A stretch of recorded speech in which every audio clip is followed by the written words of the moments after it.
that's in these groups. I want to see Rogue make this group interesting. Vander and Hansama with the Omega pairing of playmaking. Oh, baby. Pantheon and Kalista. For those of y'all who might have missed the number pop up on your screen when the Pantheon was locked in, 71% win rate so far at Worlds. And the final pick of the draft will be the Camille for Zoom. So that set that was locked in early will go down to LvMao. He'll be able to use that one against the Pantheon there in the bottom lane. But man, Kalista Pantheon, this is such a deadly duo. Yeah, I definitely enjoy watching it. The possibilities are really endless here. And whenever you have a matchup like this, I think the priority on an early sweeper on control wards in your lane brush just rises like crazy. Because if you have a Graves slipping into a lane gank through your lane brush, which is kind of an underutilized strategy, especially for bottom side, since usually there are a lot more wards that are super prevalent, that extra power goes twofold when you have a Pantheon and Kalista, which are extremely good at tower diving, because you have multiple ways to drop tower aggro. Pantheon can immune tower shots. You can also then Kalista ult him out. Plenty of crowd control to set up Graves damage. The only problem with this loadout from Rogue is that the plan is so clear. Yeah, and especially for the early stages, very clear. So that just means that JDG will have to have their own answer to that plan already crafted and ready to go, unless they want to be the victims of that Kalista Pantheon power, man. Just thinking about Pantheon E in combination with Kalista ulti and what you're talking about with the ways that they can juggle the aggro, stop the damage. It's such a difficult situation to deal with and actually be able to effectively target them, especially with Kalista going into a matchup against multiple melee champions. You've got to make sure you're hitting those skill shots, getting the CC down onto her. Otherwise, very easy for that champion to kite melee opponents out with the martial cadence. Also, Pantheon pretty thematically accurate for this group, as Rogue have been drafted into the group of death, and the Spartans, they're trying to pull off a big victory here. He's holding them off at the pass. Let's see if they can pull it off. JDG, meanwhile, they want to head into their rematch with Damwon with full confidence. So they are looking to stomp their way through today till they're meeting up with Damwon again and really fight Damwon for that #1 spot in the group. Because coming into the tournament, this was a fairly close playing field for JDG. But after the first game, and it's just a best of one game where Damwon were so easily able to overcome JDG and skirmish after skirmish and outplay after outplay, I think a lot of people have actually lost a decent amount of confidence there. And JDG want to build that back up to build the hype for the rematch. All right, once again, setting the stage for those of y'all who might not have been with us here at the very beginning when we came back to the broadcast. Remember, if JDG wins this game, Rogue and PSG Talon are both eliminated from Worlds. Yes, they will play out the rest of their games today, but the outcome of those games will not matter. The only thing that'll still be left to be decided is between JDG and Damwon for who will take first seed and who will take second. If Rogue wins this game, PSG Talon and Rogue both still have their hopes alive moving forward into the rest of the matches. So a lot on the line here. Rogue, it's do or die in this match. Now, let's get into some interesting stats here, because we like to look at the proximities that players have to each other in the first 15 minutes. Your percentage of time that you spend near other players. And for looking at the bottom lane, Hansama and Vander, so far, they have one of the highest duo proximities, time spent together. Usually, that indicates a lack of roaming. But remember that when this bottom lane roamed already in group stage, they were roaming together. They duo ganked multiple times towards the mid lane. So they are still very active, despite having a very close amount of time spent together. So especially when they get the early push. Look for those opportunities. Inspired here, though, with a blue into red start here for Graves right over the back of the wall. When you play against Sylas jungle, you want to make it about farming, because Sylas jungle's farming is terrible. As bottom lane gets pushed out and ignited, a little bit close for comfort there for Loken, but Graves farming versus Sylas farming. Not close. Is a freaking Grand Canyon of a difference. And Inspired. Oh, he's going to find him right walking into the brush right there. Kanavi tries to stroll on over, thinks he's got a red buff waiting for him. Instead, it's just a mouthful of buckshot. You hate to see it. Inspired with the smite there as well, making sure he gets the big chicken out of that Raptor camp.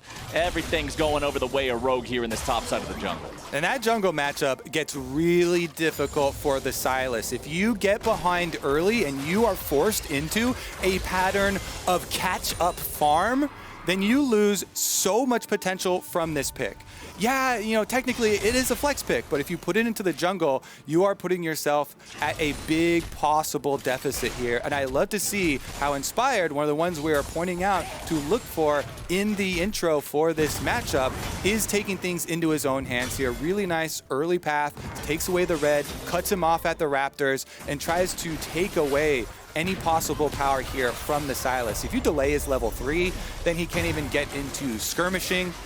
Ooh, top side, nice trade. A little bit of spiciness here between Finn and Zoom, but yeah, Inspired also left one chicken in that camp when he was counter jungling, so that timer hasn't even reset. Yeah, tell the tale of what happened here, chicken. It's the worst. The chicken counter jungling. Now he's going to have to go in there, but Kanavi is trying to counter jungle the enemy red here now. He has backup from his bottom lane, and now Vander's in some trouble. The Pantheon is caught out of position, but he takes the first blood.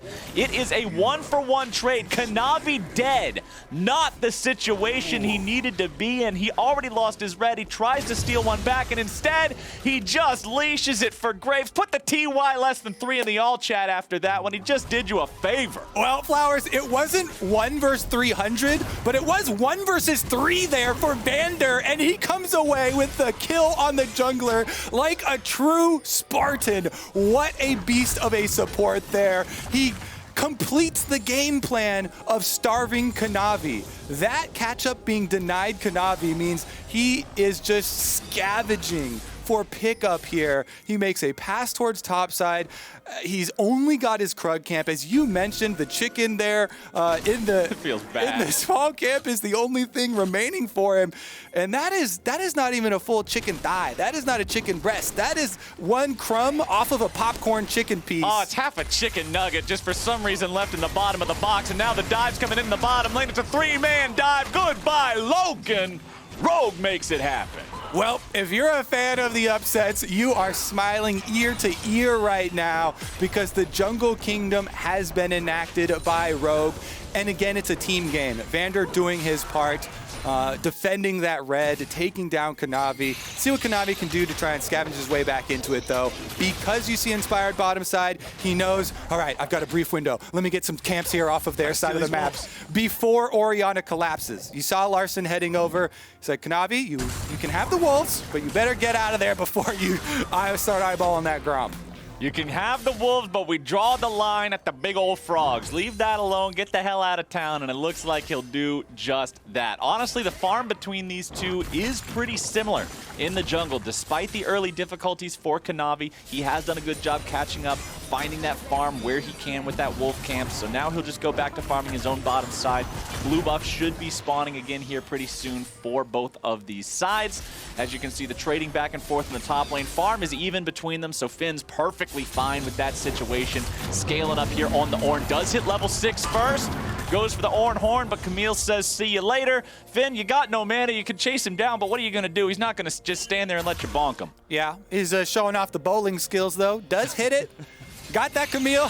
Doesn't set her. Meanwhile, as you're mentioning, Kanavi here does have these small camps to rely upon. Yagao threatening the dive now, and there's no ult on Finn. There's no ult on Finn, and both of these champions have aggro drop for whoever tanks the turret first. There you go. Yagao ends up using it, but now Zoom goes in. Hextech ultimatum will buy him enough time to get the kill, but it's a trade 1-for-1 thanks to the turret damage.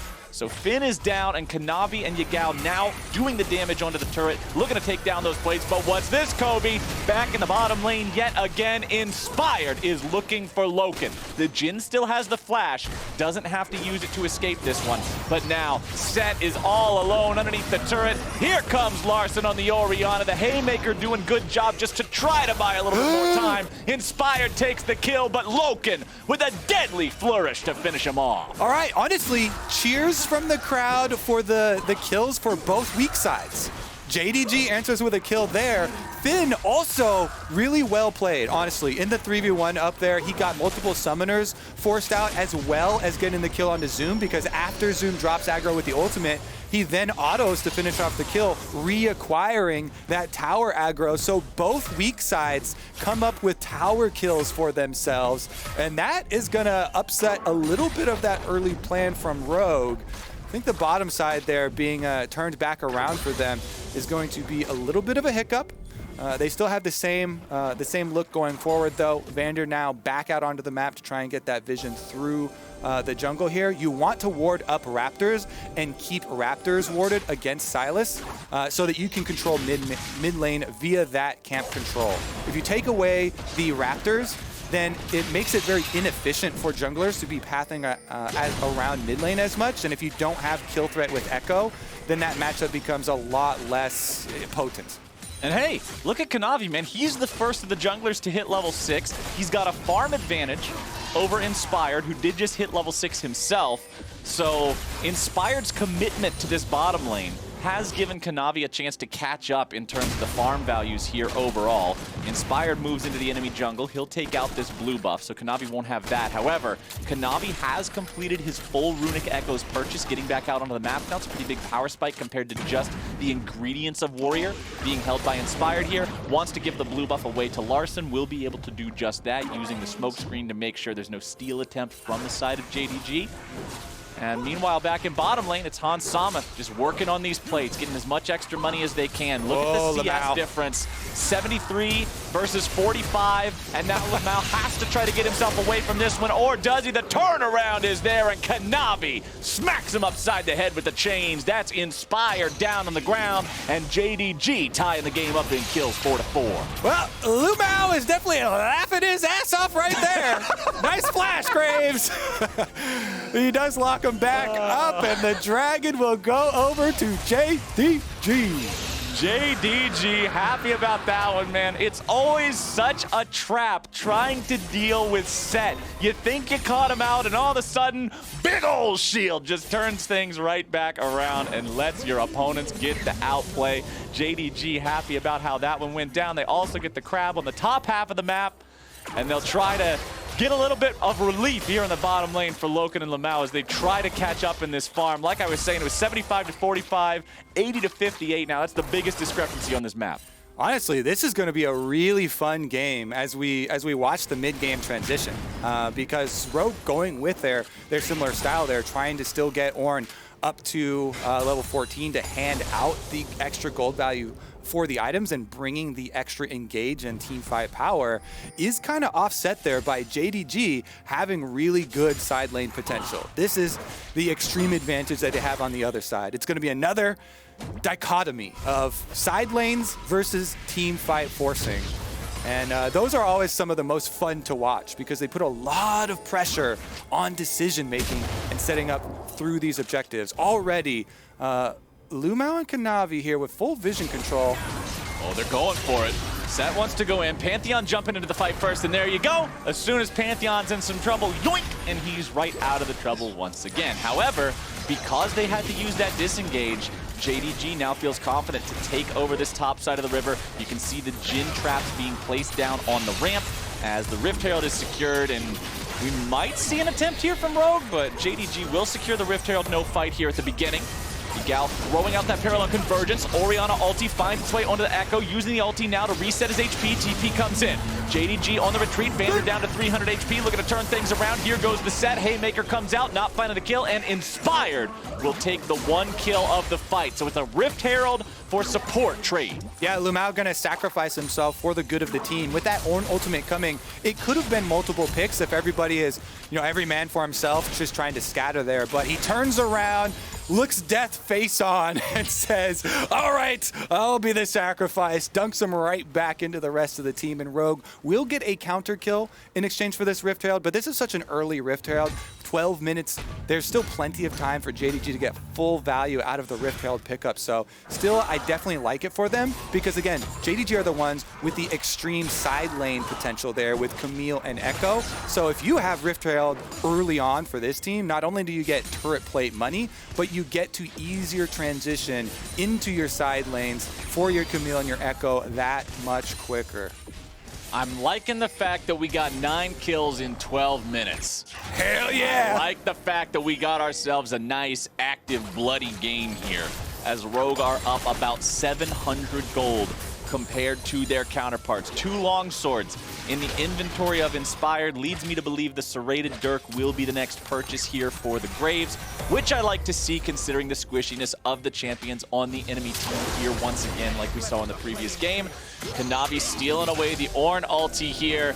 Means the next fight could just be this massive collision between the 2 semi-trucks of the Ornn horns ramming into the fight, throwing everybody up in the air. Could turn into absolute madness.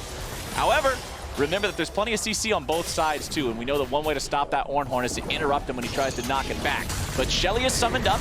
They will be able to get bonus plate money out of this one, but here comes the Ornn. Jumping in with the Bellows Breath. TP gonna be used next. Sylas in some trouble. Kanavi trying to keep himself alive. A very nice shockwave, able to find the kill, and the jungler's already down. Rogue is making the moves and making the plays, and JDG is on the run. Who said Finn was gonna get gapped here? Finn on Ornn, playing the team play for Rogue. Definitely counting here as he gets the knock up. He punishes Kanavi. That allows the follow up from Vander there. They get the kill. They also are able to finish off that Rift Herald and push heavily on the top side.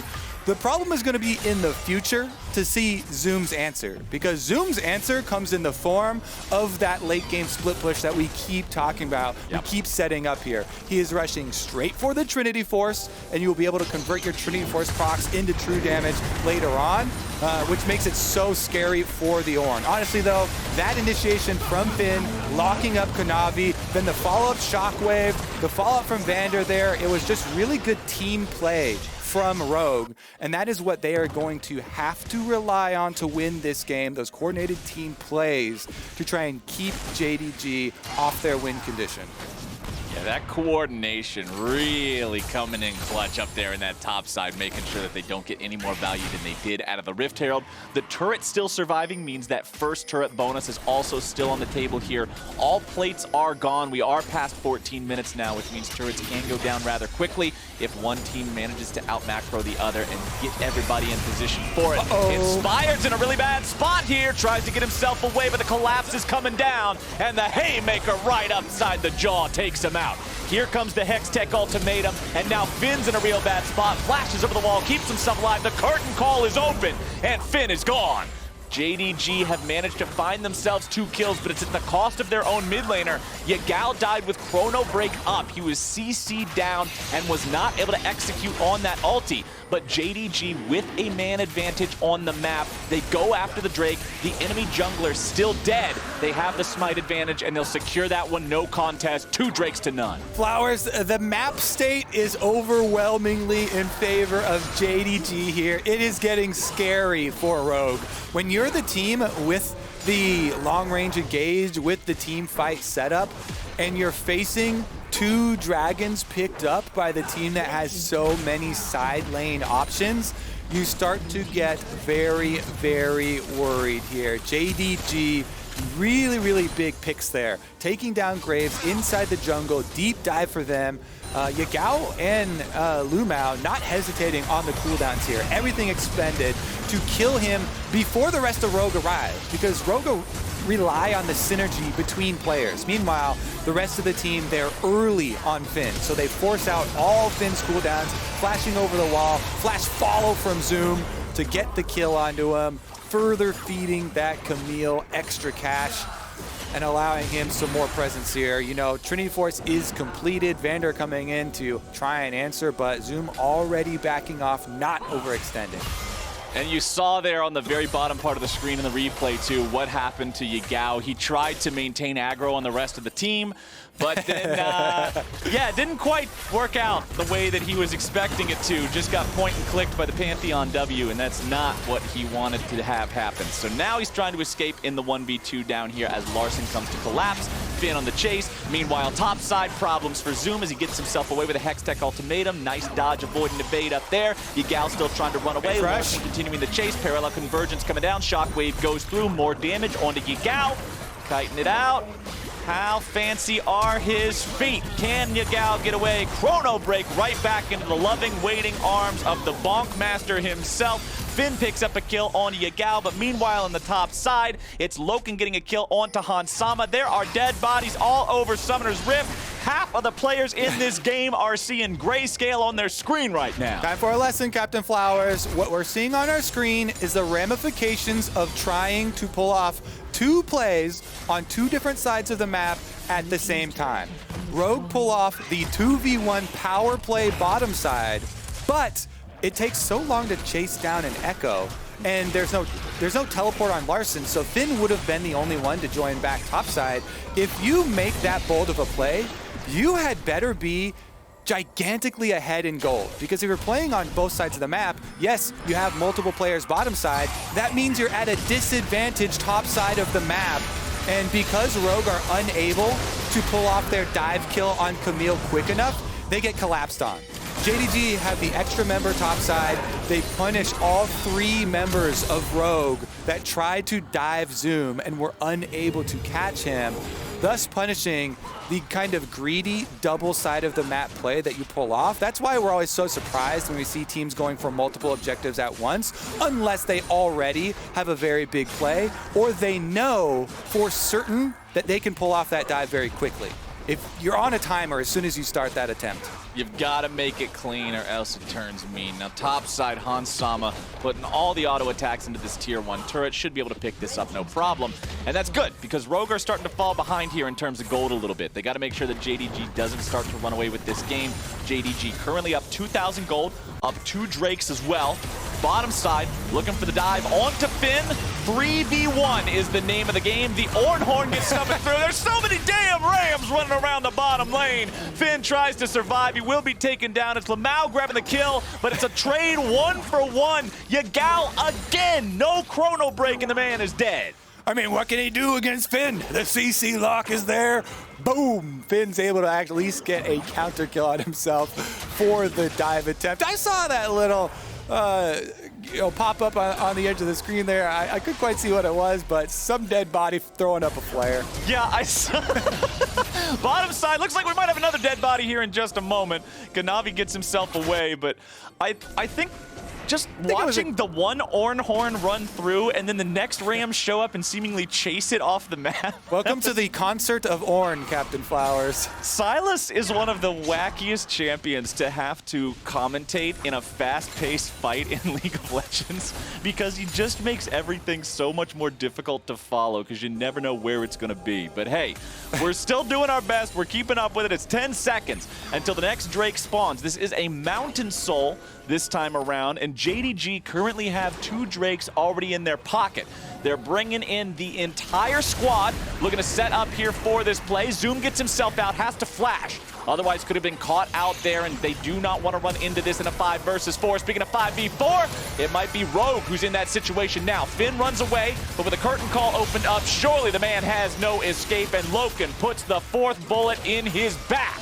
JDG, now with a man advantage on the map, will look to take their 3rd Drake and move on to Soul Point. Orianna ball in the pit. Rogue trying to move around from the side, see if maybe there's some sort of an angle to find some sort of a move, but I do not think JDG will allow it. Instead, that will be 3rd Drake of the game for JDG. Yeah, there's no way you fight without an Ornn ultimate on the side of Rogue. JDG, they're able to pick off Finn. 2 top laners picked out, Captain Flowers. Guess which one is going to get away? Either the highly mobile Camille, that flashes plus has hookshot, or the giant Ornn that has very little mobility, also flashing there, but good follows from JDG to secure their 3rd dragon. And JDG being on sole point at 21.5 minutes really just re-emphasizes what we were talking about earlier. Now, though, like the rook from Rogue, they're trying to punish here, make a counterplay while they're spread out. Okay. Let's see if Kanavi gets away from this one. Not much of a let's see to it. There wasn't enough collapse power there to really have any chance of blocking him down. So Kanavi walks out of that. That was an Ignite used by Vander too. So that summoner spell will not be available here for the next 3 minutes or so. That's an advantage for JDG as they can just walk Kanavi out without spending any of his own summoners in return. Finn on the Ornn, still level 12, needs to get that next level. Very important for power spiking him. Remember, 13 is where you get to upgrade the Sunfire Cape and the Abyssal Mask.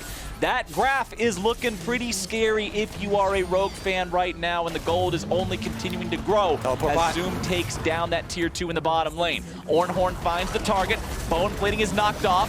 Nice avoidance of some of the damage there with a Hextech ultimatum. Zoom still looking to get himself away, trying to find the outplay.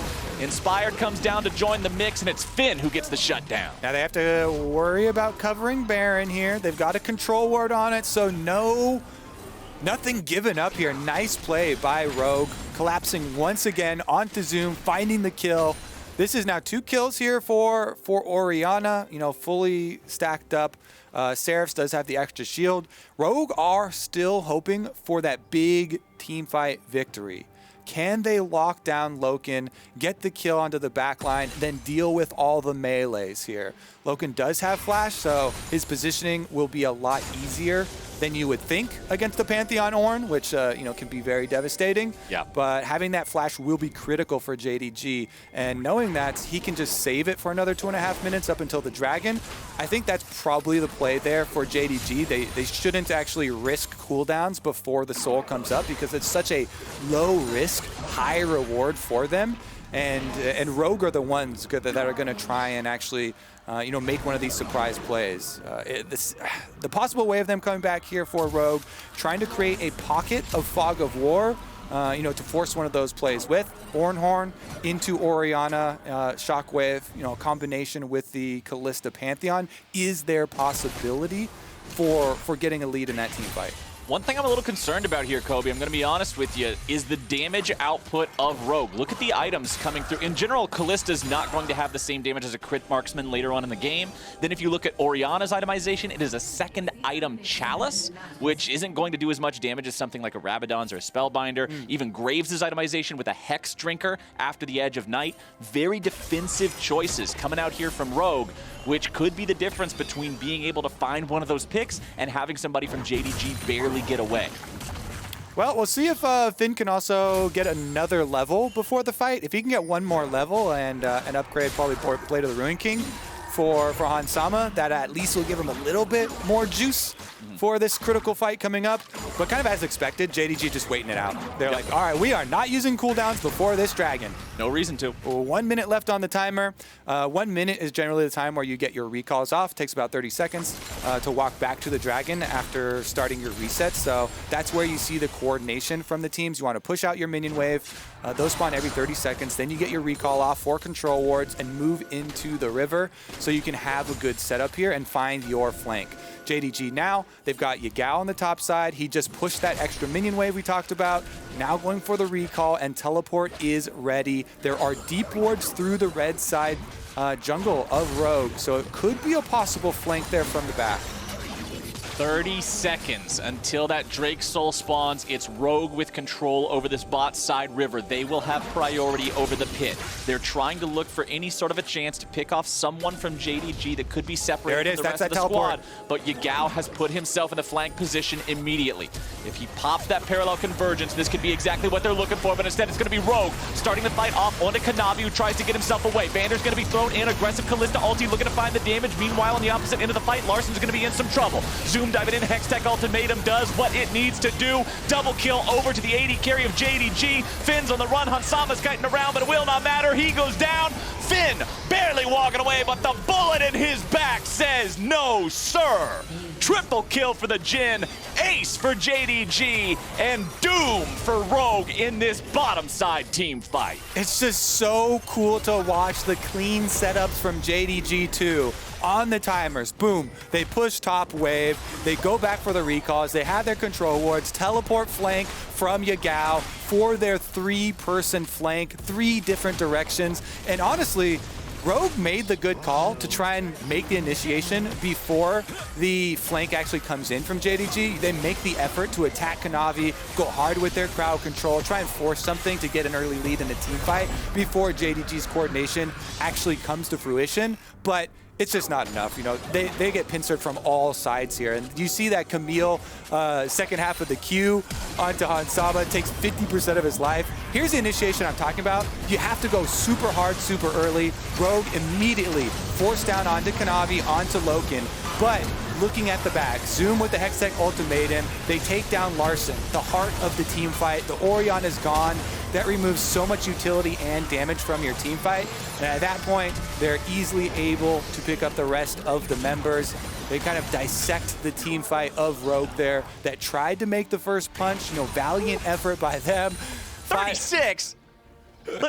Orianna did 36. What are you gonna do? So he got flanked by an Ekko and a Camille. Did he hit half an auto attack? It's hard. 36. All right. Honestly, that's a good question. I don't know. Like an auto attack has to do more than 36. All right, whatever. Orianna did 36, and now Rogue are starting up the Baron. They know this game is quickly slipping away from them. So they have to go for a Hail Mary here.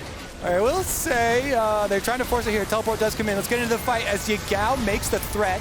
Yagao looking to come in as the curtain call opens up, chasing Rogue away. Now Vander's stuck in a hard spot away from the rest of the team. Pantheon trying to keep himself alive there with the E, but he won't be able to do it. Now the Deadly Flourish comes out, not going to find the mark, but it is going to slow them down. Ornn goes through, but it's not going to find a whole lot here. Rogue still in trouble. Larssen going to be jumped on. Yagao leading the charge as Kanavi steals away the Ornn, but he won't be able to find the second part of Doom. Grabbing the kill onto Larssen there. Hansama going to drop, Inspire going to drop, and JDG will take down everybody on Rogue sans Finn. Now the Baron is theirs, the map is theirs, the lane is theirs.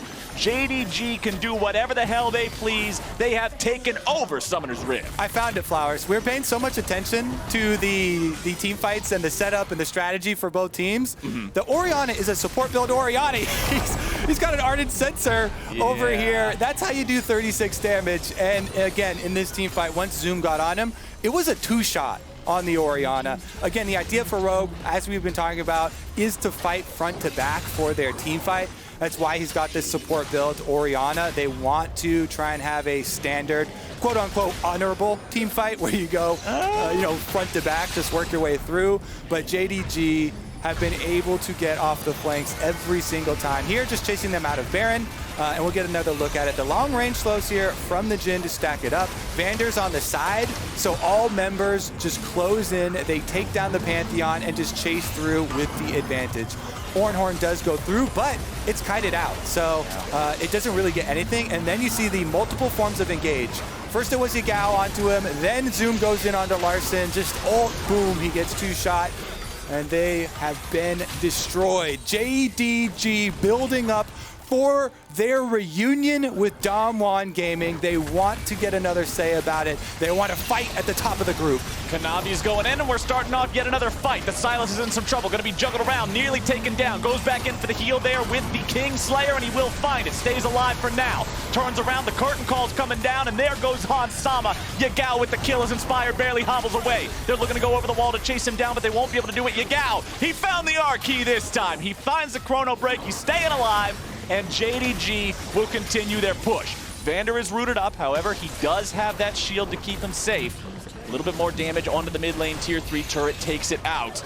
Kanavi still very low on health here, but JDG are confident moving forward. They have the advantage in terms of living players on the map. Hansama is dead for another That's a 15. good advantage to have. That's a big ol' advantage to have, my friend. And Rogue are in one hell of a bad spot. They're 12,000 gold down. They're trying to defend their base, but it is so impossible at this point in time as JDG will look for the win push right here. Beautiful engage from LvMao, making sure he grabs all 3 with a face breaker. Now they're looking to finish this one off with a shockwave, trying to hold the line. But what can Rogue do against the assault from JDG. Zoom takes the kill onto Vander. Finn tries to run away. JDG will end this game and secure their spot in the knockout stage. Hype building for the clash at the top of the group, Captain Flowers. JDG, they've got their eyes set on Damwon, and they walk right through Rogue.